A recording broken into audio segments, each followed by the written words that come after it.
चलो है सब रखे मोबाइल।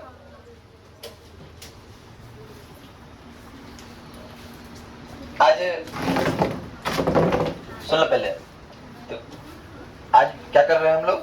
रसायन शास्त्र पढ़ रहे हैं और आज कक्षा 9 का है ना, 9th क्लास है, 9th क्लास का रसायन शास्त्र स्टार्ट किए हैं और इसका पहला चैप्टर है क्या है? हमारे आसपास के पदार्थ या फिर बोलो पदार्थ किसे कहते हैं। तो पहले जब रसायन शास्त्र का प्रारंभ करते हैं तो हमें जानना होगा रसायन शास्त्र कहते किसे हैं। ये जानकारी हमने आज तक नहीं ली है किसी से, है ना। तो ये जानकारी जो प्रीवियस हम नहीं ले पाए हैं वो आज जानकारी ले लेते हैं कि रसायन शास्त्र कहते किसे हैं। देखिए विज्ञान की वैसी शाखाएं, विज्ञान की वैसी शाखा जिसके अंतर्गत निर्जीव पदार्थ की संरचना के बारे में विस्तार जानकारी। जैसे अब अगर हम बात करें, क्या बात करेंगे तो ऑक्सीजन, क्या वो सजीव है? नहीं, वो निर्जीव पदार्थ है। उसकी संरचना कैसे बनती है, उसके अंदर कितने परमाणु होते, ऑक्सीजन की संरचना कैसे बनती है, जब O2 गैस एग्जिस्ट करता है कैसे बना हुआ रहता है ना। या फिर बात करते हैं कोई भी केमिकल सब्सटेंस है, उसके अंदर कौन कौन से सब्सटेंस बचे हैं।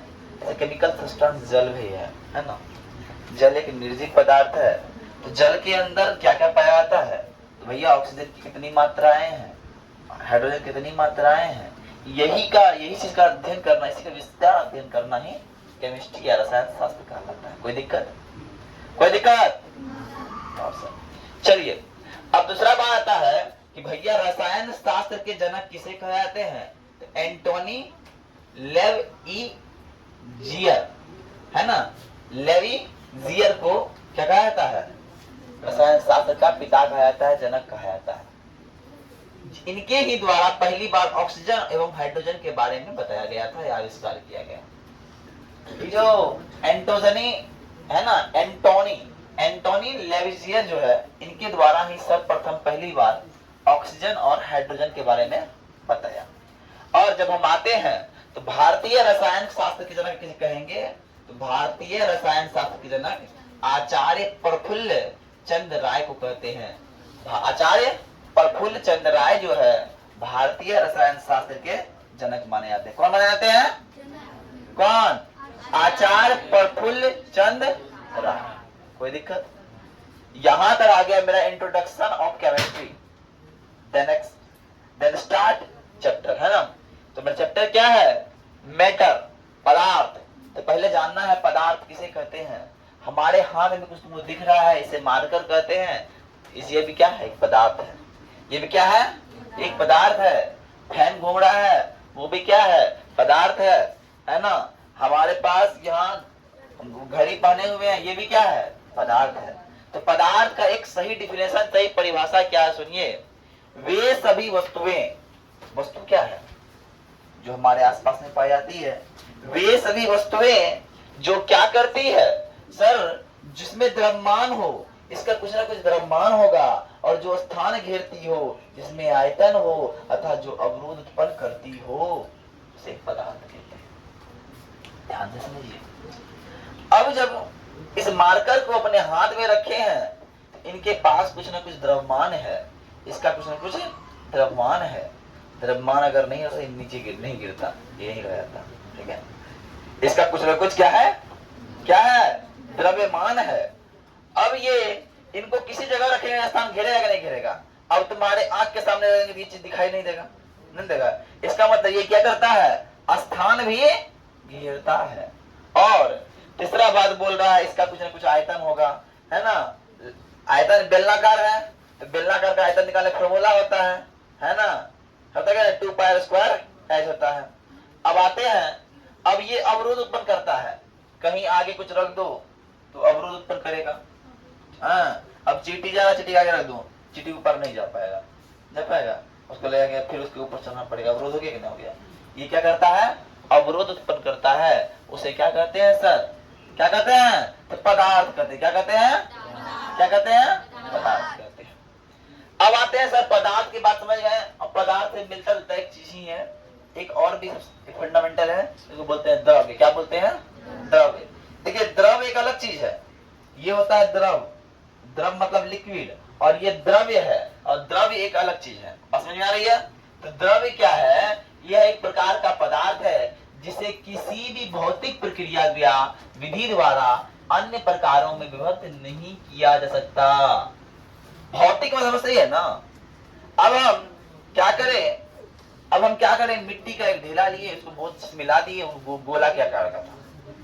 अब उसको हाथ से प्रेशराइज करके उसको बना दिए हम, क्या बोलते हैं, घनाभ के आकार का। तो हाथ से जब प्रेशर डाल के बना रहे हैं, वो कौन परिवर्तन कर रहे हैं? तो भौतिक परिवर्तन कर रहे हैं। क्या कर रहे हैं? भौतिक प्रक्रिया से कर रहे हैं, है क्या ना? अब उस चीज को, उस मिट्टी को हम क्या कर रहे हैं? आग में पका रहे हैं, और पकाने के बाद वो लाल हो जाता है, तो रासायनिक परिवर्तन है, रासायनिक प्रक्रिया से कर रहे हैं। तो मतलब भौतिक प्रक्रिया से जिसको हम बदल सकते हैं, जिसको हम बदल नहीं सकते हैं, वे क्या कहलाते हैं? द्रव्य कहलाते हैं। क्या चीनी को अपने हाथ से डाल के नून नमक बना सकते हैं, या फिर कोई और चीज बना सकते हैं? ग्रेवी बनता है चीनी का? कभी नहीं बनेगा।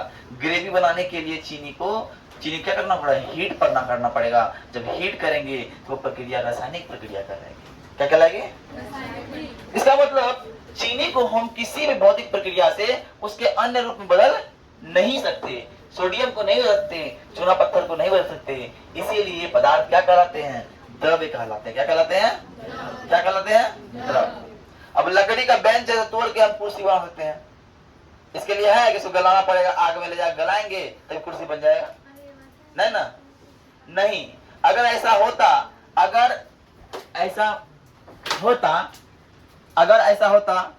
तो क्या होता? उसको हम क्या बोलते हैं? वो रासायनिक प्रक्रिया से हो रहा है, वो द्रव्य नहीं होता। ठीक है? अब बात समझिए। अब आते हैं पदार्थ के बारे में जानते हैं। सर पदार्थ क्या होता है? पदार्थ के कुछ ना कुछ गुण होते हैं, पदार्थ की प्रॉपर्टी होती है। जिस पदार्थ के बारे में पढ़ रहे हैं उसके कुछ खासियत तो होगा भैया। तो खासियत क्या है? पहला खासियत, सभी पदार्थ कणों के बने होते हैं। तो कण क्या है सर? उसके अंदर कण क्या है? तो कण सर परमाणु है। सर कण परमाणु है, इसका मतलब पदार्थ से छोटा कण, पदार्थ के बाद छोटा कण होता है, परमाणु बोलते हैं। अब बोले सर परमाणु छोटा कोई होता है? तो जी सर, परमाणु से छोटा होता है, जिसको बोलते हैं इलेक्ट्रॉन, प्रोटॉन और न्यूट्रॉन। इनके बारे में भी हम लोग पढ़ेंगे, ठीक है ना? क्या होता है? इलेक्ट्रॉन, प्रोटॉन और न्यूट्रॉन। लेकिन पदार्थ छोटा कण मानते हैं किसको? एटम को, मॉलिक्यूल्स को, अणु को, परमाणु। ये किसके बने होते हैं? पदार्थ किसके बने होते हैं? तो पदार्थ कणों के बने होते हैं। किसके बने होते हैं? कणों के बने होते हैं। दूसरा चीज, ये कण निरंतर गतिशील होते हैं। इसका आदत होता है, ऐसे कि पदार्थ है, कोई पदार्थ, इसके अंदर ये कण है, ये कण है, ये कण है, ये आपस में कभी इधर जाएगा, कभी इधर जाएगा, कभी इधर जाएगा, कभी इधर जाएगा, विचलन करते रहता है। इसका आदत है किसका? पदार्थ के, पदार्थ के कणों का। इसके कण एक दूसरे को आकर्षित करते हैं। इसको ये आकर्षित करेगा, इसको ये आकर्षित करते रहता है। अब बोलते हैं कणों के मध्य एक रिक्त स्थान पाया जाता है, इसके बीच में स्थान पाया जा रहा है खाली जगह। दिख रहा है खाली जगह तुम लोग को? ये जो खाली जगह है इसी को बोलते हैं हम लोग क्या? इंट्रा अणु स्थान या इंटरमॉलिक्यूलर स्पेस, है ना? और जान जाइए, जब भी किसी पदार्थ को हम गर्म करेंगे उनके कण गतिज ऊर्जा बढ़ जाती है, जिनके ये कण गतिशील हो जाते हैं। जब हम किसी पदार्थ को गर्म करते हैं तो आप समझिए, मेरे पास एक पदार्थ था, क्या? आइस को देखा तुम? बर्फ को देखा है? अब बर्फ को क्या किया लोग?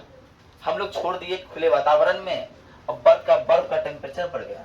या बर्फ को और फास्ट गलाना है तो किसी आग में धर दो, फटाफट गल जाएगा। उसका जो कण था आपस में जो बंधा हुआ था, जो जोर से पकड़ के रखा हुआ था, उसमें क्या हो जाएगा? गतिज ऊर्जा बढ़ जाएगा।